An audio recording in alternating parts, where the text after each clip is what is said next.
어젯밤에 장제원 의원이 끝내 경찰의 고개를 숙였습니다.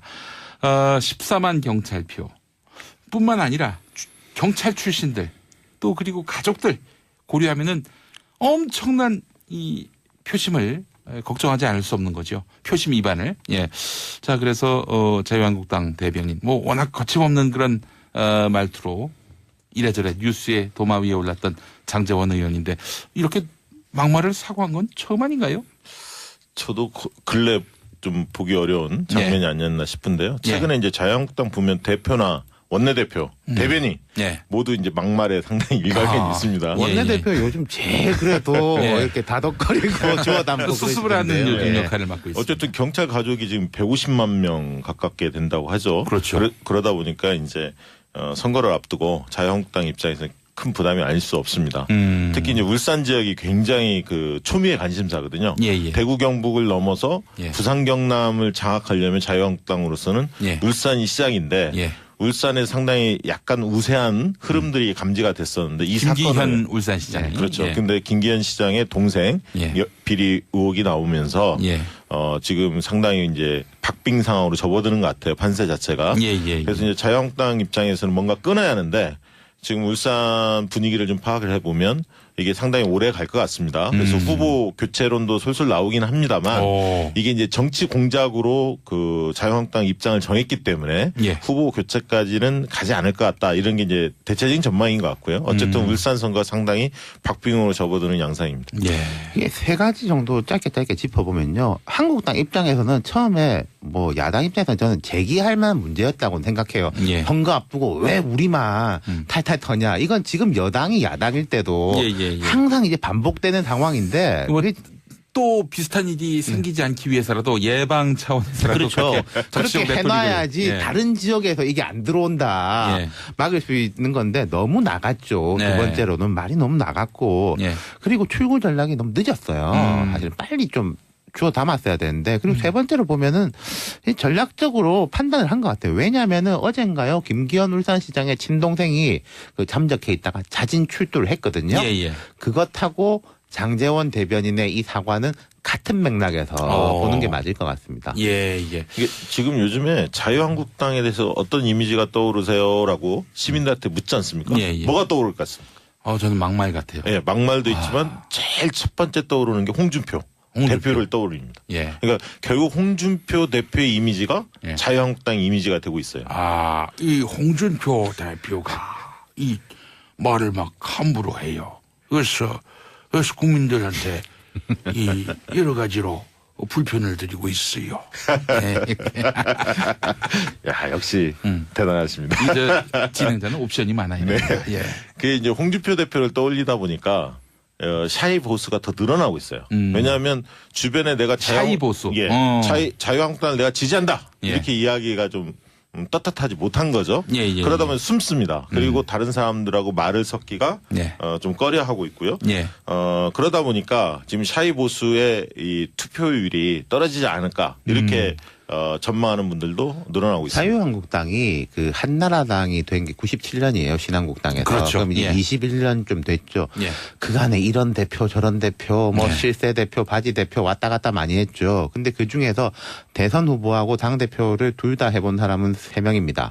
이회창, 박근혜, 홍준표. 근데 이제 박근혜 전 대통령 지금 저렇게 돼 있지만은 그때만 해도 당 대표가 됐을 때만 해도 정말 이미지하고 품격이 달랐지 않습니까? 그리고 이회창이라는 사람은 지금까지도 한국 보수 정치에서 내놓을 수 있는 최강의 카드로 뽑히는 사람이거든요. 안녕하십니까, 이회창입니다. 아름다운 원칙 이회창이었습니다. 툭 던지면 나오는군요. 그러니까 그러면 제가 이 3명을 말씀드린 게 이회창을 보고 당시에 박근혜를 봤던 사람들이 지금 홍준표를 볼 때 이게 우리 보수의 리더로서 어떤 느낌이 들겠냐는 거죠. 중도층이나 진보층이 말할 건 없고요. 그래서 저는 한 가지 제안하고 싶어요. 뭐냐면 자유한국당에서 보수층만을 대상으로 보수층 유권자만을 대상으로 한번 조사해봤으면 좋겠어요. 왜냐하면 홍준표 대표에 대한 호감도 조사를 한번 해보면 좋은 느낌 싫어하는 느낌 이걸 가지고 한번 평가를 해보면 보수층 내에서도 싫어하는 분들이 더 많지 않을까 그렇게 생각이 듭니다. 제가 홍준표 대표를 두둔할 이유는 없습니다만은 그 홍 대표도 컨셉 아닐까요? 거침없는 이미지. 근데 그의 어떤 뭐랄까요? 그 스트롱맨의 이미지. 그러니까 극우 보수층, 강경 보수층 일부는 결집시킬 수는 있는데 예. 보수층 다수는 외면하고 있거든요. 그걸 직시합니다. 그런데 제가 또 하나 좀 이 여권 내지는 진보 진영에 대해서 지적하고 싶은 것도 있는데요. 예.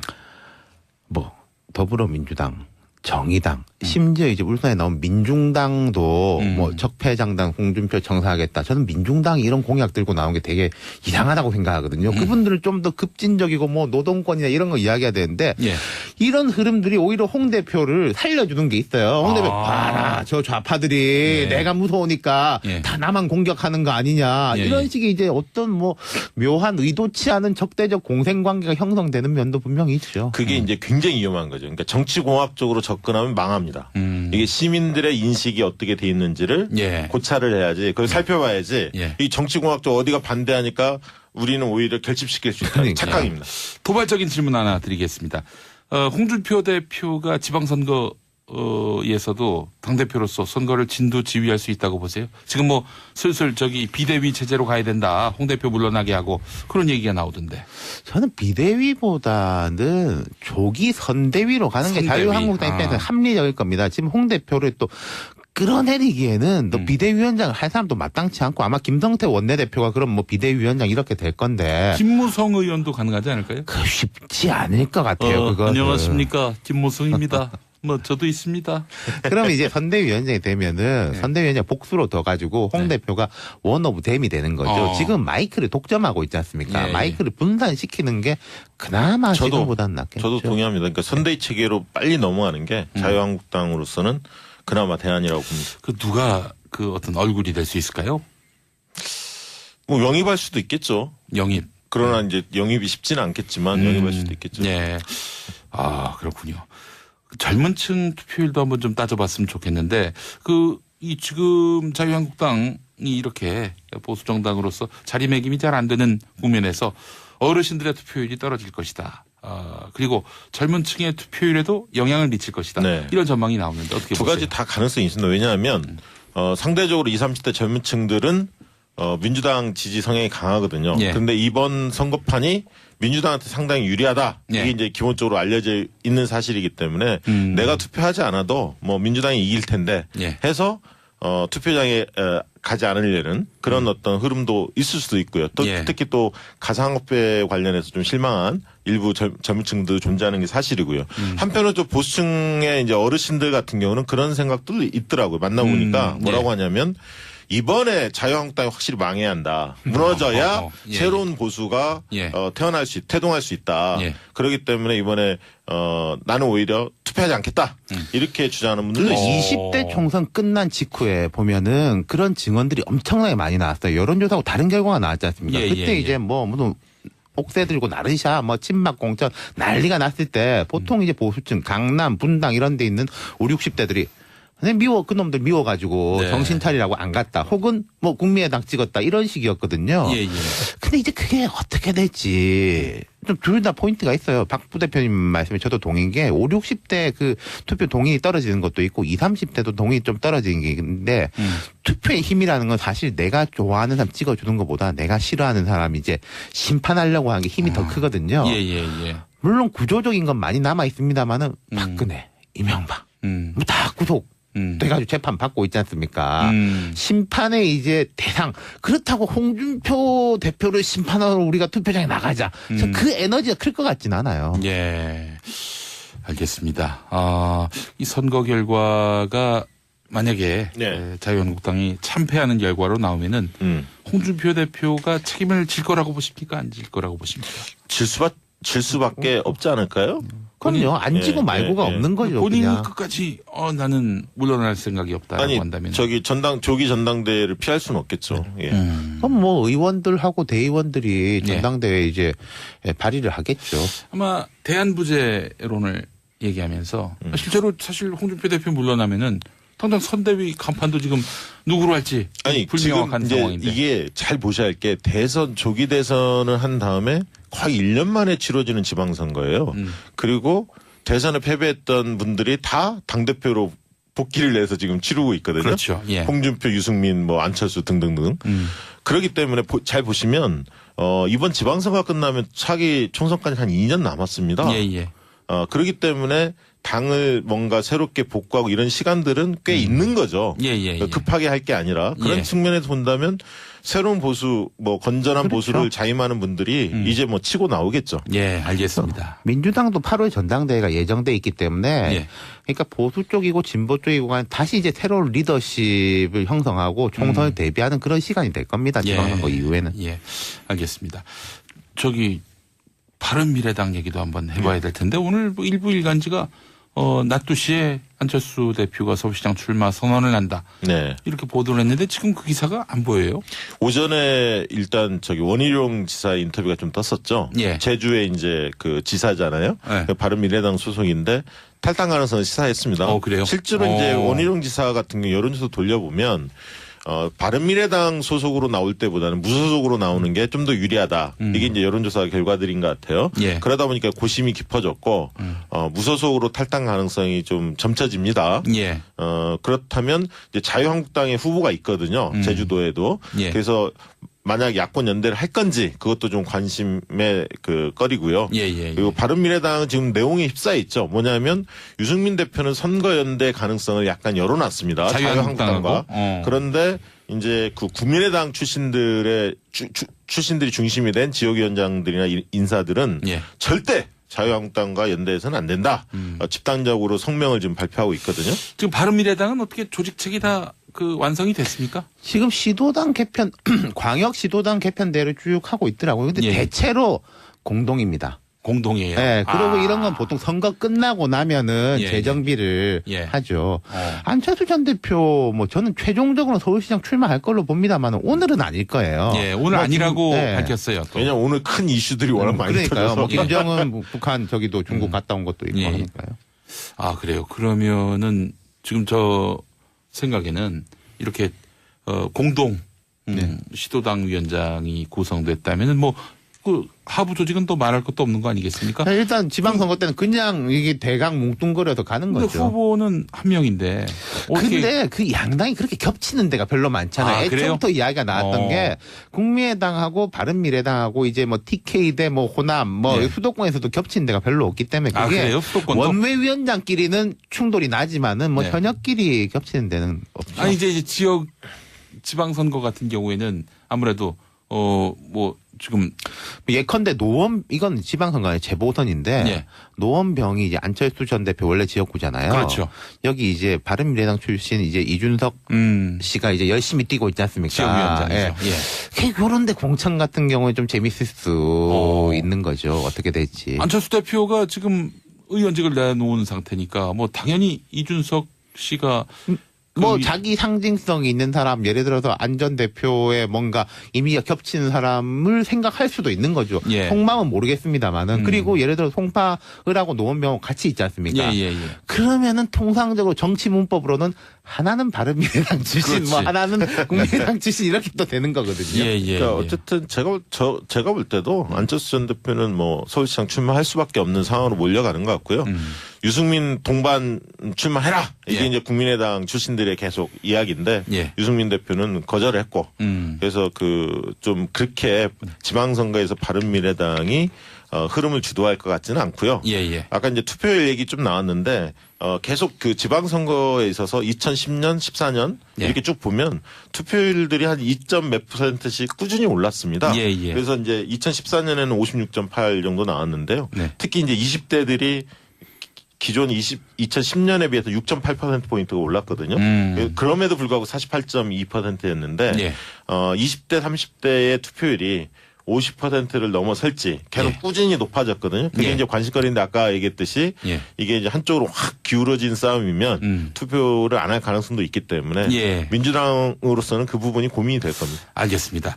두 분께 이제 마무리하면서 제가 궁금해가지고 그런데 그 경기도의 그 경기도지사 민주당 후보로 이제 3명 이재명 성남시장 그리고 전성남시장이 되겠군요. 전해철 의원 그리고 양기대 전 광명시장 이렇게 세 사람인데 이 전해철 의원이 이재명 전 시장을 추격하고 있는 양상인데 이게 엎을 수 있을까요?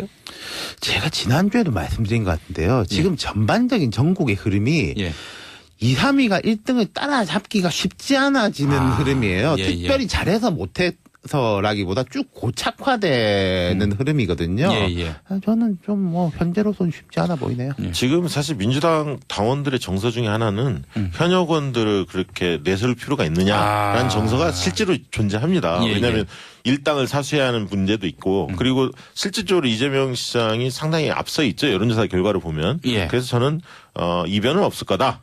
좀 그렇게 보는 편입니다. 이재명 시장이 유리할 거다고 봅니다. 하나 더 쭉 짚어보면요. 이재명 시장이 되게 선거 같은 데서 영리한 게 남경필 지사하고 계속 각을 만들면서 이쪽 사람들하고는 상대를 안 해요. 계속 우리 둘의 싸움이다 이런 걸 만들어 나가고 남경필 지사 입장에서도 굳이 마다할 필요가 없지 않습니까? 그렇기 때문에 뭔가 이제 저기는 메이저리그 여기는 마이너리그 이렇게 보이는 효과를 가져오는 거죠. 그 이번 상황이 선거 상황이 5월달 돼야 시민들이 관심을 가질 것 같아요. 그전에는 지금 대형 이슈들이 너무 많아서 그래서 이 판세가 당내 경선에서 4월달에 당내 경선을 하는데 크게 바뀌지는 않을 것 같습니다. 노월 가선 또 북미 회담이 또 그렇지만 이제 5월달에 이제 본선이 붙기 때문에 국민들이 이제 관심을 가질 겁니다. 으쌰으쌰 하는 거죠. 분위기가 출렁출렁하고. 아이고 참 지선이네. 저희가 다음 주부터 한번 이거 해보면 어떨까요? 내일 당장 선거가 있을 경우에 누가 당선될 것인가? 광역단체장 중심으로. 그 한번 다음 주부터 저희가 그런 코너를 돗자리 펴야겠네요. 그렇죠. 그래서 이제 만약에 많이 틀렸다, 크게 틀렸다, 개망신을 당하는 겁니다. 자, 권은정님 정치쇼는 나의 힐링 방송 6회 상회 통계 감사합니다. 이렇게 많은 분들이 사랑해 주시는 정치쇼 내일도 더 성실하고 열심히 있게 준비해서 10시 5분에 다시 오겠습니다. 자, 우리 박시영 부대표님, 윤태곤 실장님 수고하셨습니다. 감사합니다. 아름다운 원칙 이 회장이었습니다. 툭 던지면 나오는군요. 그러니까 그러면 제가 이 해명을 말씀드린 게 이회창을 보고 당시에 박근혜를 봤던 사람들이 지금 홍준표를 볼 때 이게 우리 보수의 리더로서 어떤 느낌이 들겠냐는 거죠. 뭐 중도층이나 진보층이 말할 건 없고요. 그래서 저는 한 가지 제안하고 싶어요. 뭐냐면 자유한국당에서 보수층만을 대상으로 보수층 유권자만을 대상으로 한번 조사해봤으면 좋겠어요. 뭐냐면 홍준표 대표에 대한 호감도 조사를 한번 해보면 좋은 느낌, 싫어하는 느낌 이걸 가지고 한번 평가를 해보면 보수층 내에서도 싫어하는 분들이 더 많지 않을까 그렇게 생각이 듭니다. 제가 홍준표 대표를 두둔할 이유는 없습니다만은 그 홍 대표도 컨셉 아닐까요? 거침없는 이미지. 근데 어떤 뭐랄까요? 그 스트롱맨의 이미지. 그러니까 극우 보수층, 강경 보수층 일부는 결집시킬 수는 있는데 보수층 다수는 외면하고 있거든요. 그걸 직시해야 합니다. 그런데 제가 또 하나 좀 이 여권 내지는 진보 진영에 대해서 지적하고 싶은 것도 있는데요. 뭐 더불어민주당, 정의당, 심지어 이제 울산에 나온 민중당도 뭐 적폐장당 홍준표 청사하겠다. 저는 민중당이 이런 공약 들고 나온 게 되게 이상하다고 생각하거든요. 그분들을 좀 더 급진적이고 뭐 노동권이나 이런 거 이야기해야 되는데 이런 흐름들이 오히려 지금 울산 분위기를 좀 파악을 해보면 이게 상당히 오래 갈 것 같습니다. 그래서 후보 교체론도 솔솔 나오긴 합니다만 이게 이제 정치 공작으로 그 자유한국당 입장을 정했기 때문에 후보 교체까지는 가지 않을 것 같다. 이런 게 이제 대체적인 전망인 것 같고요. 어쨌든 울산 선거 상당히 박빙으로 접어드는 양상입니다. 이게 세 가지 정도 짧게 짚어보면요. 한국당 입장에서는 처음에 뭐 야당 입장에서는 저는 제기할 만한 문제였다고 생각해요. 선거 앞두고 왜 우리만 탈탈 터냐. 이건 지금 여당이 야당일 때도 항상 이제 반복되는 상황인데 또 비슷한 일이 생기지 않기 위해서라도 예방 차원에서라도 그렇게 해놔야지 다른 지역에서 이게 안 들어온다 막을 수 있는 건데 너무 나갔죠. 두 번째로는 말이 너무 나갔고 그리고 출구 전략이 너무 늦었어요. 사실 빨리 좀 주워 담았어야 되는데 그리고 세 번째로 보면은 전략적으로 판단을 한 것 같아요. 왜냐하면은 어젠가요 김기현 울산시장의 친동생이 그 잠적해 있다가 자진 출두를 했거든요. 그것하고 장제원 대변인의 이 사과는 같은 맥락에서 보는 게 맞을 것 같습니다. 이게 지금 요즘에 자유한국당에 대해서 어떤 이미지가 떠오르세요라고 시민들한테 묻지 않습니까? 뭐가 떠오를 것 같습니까? 저는 막말 같아요. 막말도 있지만 제일 첫 번째 떠오르는 게 홍준표. 대표를 떠올립니다. 예. 그러니까 결국 홍준표 대표의 이미지가 예. 자유한국당 이미지가 되고 있어요. 아, 이 홍준표 대표가 이 말을 막 함부로 해요. 그래서 국민들한테 이 여러 가지로 불편을 드리고 있어요. 네. 야, 역시 대단하십니다. 이제 진행자는 옵션이 많아요. 네. 예. 그게 이제 홍준표 대표를 떠올리다 보니까 샤이 보수가 더 늘어나고 있어요. 왜냐하면 주변에 내가 샤이 보수. 예, 자유한국당을 내가 지지한다. 예. 이렇게 이야기가 좀 떳떳하지 못한 거죠. 예, 예, 그러다 보면 숨습니다. 그리고 다른 사람들하고 말을 섞기가 예. 좀 꺼려하고 있고요. 예.